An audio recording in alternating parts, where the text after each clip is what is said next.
আসসালামু আলাইকুম আরহামাতুল্লাহি আবরাকাতু। প্রিয় দর্শক, কেমন আছেন সবাই? আশা করি সবাই ভালো আছেন। আজকে আমরা কুরআনুল কারীমের কতিপয় সূরা ও আয়াতের ফজিলত সম্পর্কে জানব। সূরা ফাতিহার ফজিলত। রাসূলুল্লাহ সাল্লাল্লাহু আলাইহি ওয়াসাল্লাম বলিয়াছেন, সূরা ফাতিহায় শারীরিক ও মানসিক সকল রোগের শেফা, আরোগ্য রহিয়াছে। মিশকাত শরীফ। রাসূলুল্লাহ সাল্লাল্লাহু আলাইহি ওয়াসাল্লাম বলিয়াছেন, সূরা ফাতিহা 3 বার তেলাওয়াত করিলে 2 বার কুরআনুল কারীম পড়িবার সওয়াব পাওয়া যায়। তাফসিরে মাঝহারি। রাসূলুল্লাহ সাল্লাল্লাহু আলাইহি ওয়াসাল্লাম বলিয়াছেন, সূরা ফাতিহা সওয়াবের দিক দিয়া কুরআনুল কারীমের 2/3 অংশের সমতুল্য। বুখারী শরীফ। এখন আমরা সূরা বাকারা ও সূরা আলে ইমরানের ফজিলত সম্পর্কে জানব। রাসূলুল্লাহ সাল্লাল্লাহু আলাইহি ওয়াসাল্লাম বলিয়াছেন, সূরা বাকারা ও সূরা আলে ইমরান কিয়ামতের দিন উহার পাঠককে ছায়া দান করিবে। মিশকাত শরীফ।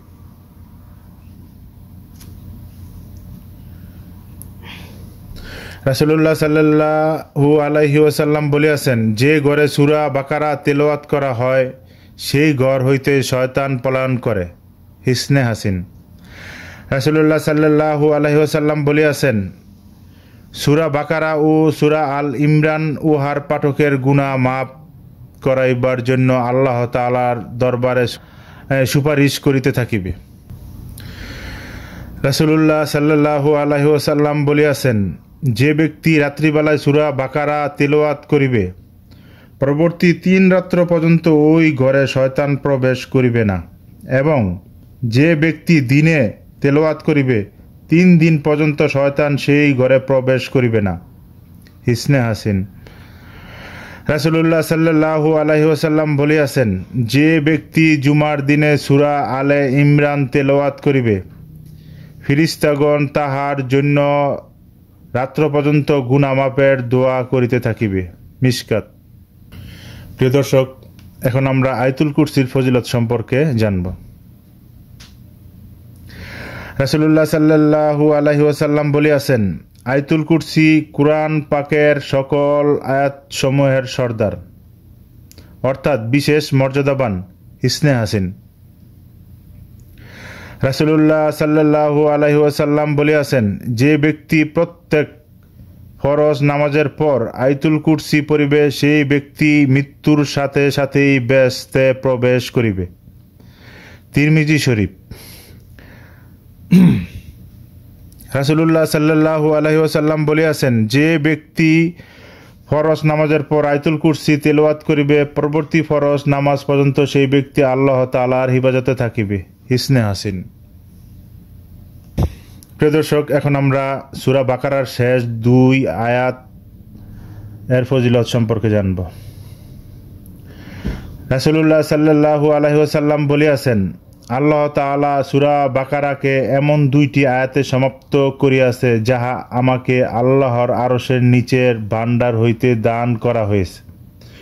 সুতরাং তোমরা উহা শিক্ষা করিবে এবং তোমাদের নারীদিগেও উহা শিক্ষা দিবে, কেননা উহাতে ক্ষমা প্রার্থনা, আল্লাহর নৈকট্য লাভের উপায় ও দোয়া রয়েছে।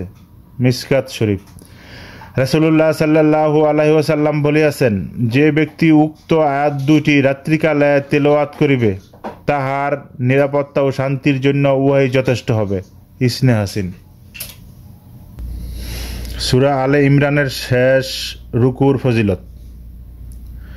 রাসূলুল্লাহ সাল্লাল্লাহু আলাইহি ওয়াসাল্লাম বলিয়াছেন, যে ব্যক্তি রাত্রের যে কোনো অংশে সূরা আলে ইমরানের শেষ রুকু তেলাওয়াত করিবে সে ব্যক্তি সারা রাত্রি ইবাদত বন্দেগী ও নফল নামাজ পড়ার পরিমাণ সওয়াব পাইবে। দারেমি। সূরা কাফ এর ফজিলত। রাসূলুল্লাহ সাল্লাল্লাহু আলাইহি ওয়াসাল্লাম বলিয়াছেন, যে ব্যক্তি জুমার দিন সূরা কাফ পাঠ করিবে তাহার ঈমানের নূর এই জুমা হইতে পরবর্তী জুমা পর্যন্ত চমকিতে থাকিবে। মিশকাত শরীফ। রাসূলুল্লাহ সাল্লাল্লাহু আলাইহি ওয়াসাল্লাম বলিয়াছেন, যে ব্যক্তি সূরা কাফের প্রথম 10টি আয়াত মুখস্থ করিবে তাহাতে দাজ্জাল এর ফিতনা হইতে নিরাপদ রাখা হবে। মিশকাত শরীফ। প্রিয় দর্শক, এখন আমরা সূরা ইয়াসিনের ফজিলত সম্পর্কে জানব। রাসূলুল্লাহ সাল্লাল্লাহু আলাইহি ওয়াসাল্লাম বলিয়াছেন, প্রত্যেক জিনিসের একটি কলব বা হৃদয় রহিয়াছে, আর কোরআনের কলব হইল সূরা ইয়াসিন। যে ব্যক্তি সূরা ইয়াসিন পাঠ করিবে আল্লাহ তাআলা পাঠকারীকে 10 বার কোরআন কারীম পড়ার সওয়াব দান করিবে। তিরমিজি শরীফ। রাসূলুল্লাহ সাল্লাল্লাহু আলাইহি ওয়াসাল্লাম বলিয়াছেন, যে ব্যক্তি আল্লাহর সন্তুষ্টি লাভের উদ্দেশ্যে সূরা ইয়াসিন পাঠ করিবে তাহার পরবর্তী সগীরা গুনাহসমূহ মাফ করিয়া দেওয়া হবে। সুতরাং তোমরা তোমাদের মুমূর্ষ ব্যক্তিদের নিকট এই সূরা পাঠ করিবে। মিশকাত শরীফ। রাসূলুল্লাহ সাল্লাল্লাহু আলাইহি ওয়াসাল্লাম বলিয়াছেন, যে ব্যক্তি দিনের প্রথম দিকে সূরা ইয়াসিন পাঠ করিবে তাহার সমস্ত হাজত প্রয়োজন পূর্ণ হবে। মিশকাত শরীফ। রাসূলুল্লাহ সাল্লাল্লাহু আলাইহি ওয়াসাল্লাম বলিয়াছেন, যে ব্যক্তি রাত্রিবেলায় সূরা ইয়াসিন পাঠ করিবে এবং মারা যাবে সে ব্যক্তি শহীদ রূপে গণ্য হবে। ফাজাইলে কোরআন। রাসূলুল্লাহ সাল্লাল্লাহু আলাইহি ওয়াসাল্লাম বলিয়াছেন, ক্ষুধার্ত অবস্থায় সূরা ইয়াসিন পাঠ করিলে ক্ষুধা নিবারণ হয়, পথভ্রষ্ট অবস্থায় পড়িলে পথের সন্ধান মিলে। ফাজাইলে কোরআন। রাসূলুল্লাহ সাল্লাল্লাহু আলাইহি ওয়াসাল্লাম বলিয়াছেন, খাদ্যর স্বল্পতার সময় সূরা ইয়াসিন পাঠ করিলে খাদ্যর বরকত হয়, মৃত্যুকালে রোগীর নিকট পড়িলে মরণ যন্ত্রণা লাঘব হয়, প্রসব বেদনার সময় পড়িলে সহজে সন্তান প্রসব হয়, শত্রুর ভয়ের সময় এই সূরা পাঠ করিলে শত্রুর ভয় দূরীভূত হয়। ফাজাইলে কোরআন।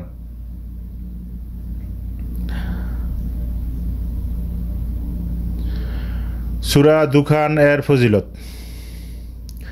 রাসূলুল্লাহ সাল্লাল্লাহু আলাইহি ওয়াসাল্লাম বলিয়াছেন, যে ব্যক্তি রাত্রে সূরা হামিম দুখান তেলাওয়াত করিবে সারা রাত্র 70,000 ফেরেশতা আল্লাহ তাআলার নিকট সেই পাঠকের জন্য ক্ষমা প্রার্থনা করিতে থাকিবে। মিশকাত শরীফ। রাসূলুল্লাহ সাল্লাল্লাহু আলাইহি ওয়াসাল্লাম বলিয়াছেন, যে ব্যক্তি জুমার রাত্রে হামিম দুখান পড়িবে তাকে ক্ষমা করা হবে। মিশকাত শরীফ। প্রিয় দর্শক, আজকে এই পর্যন্ত। ইনশাআল্লাহ পরবর্তী ভিডিওতে দেখা হবে। সবাই ভালো থাকবেন, সুস্থ থাকবেন। আল্লাহ হাফেজ।